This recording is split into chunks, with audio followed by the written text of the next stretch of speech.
Hi everyone. Today we will talk about how to fix or how to solve Facebook page not found. To know how to fix or how to solve Facebook page not found, you should just go to settings like this.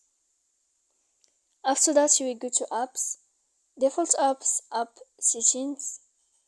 When you will see this list, you will go down to find the application of Facebook and you will enter.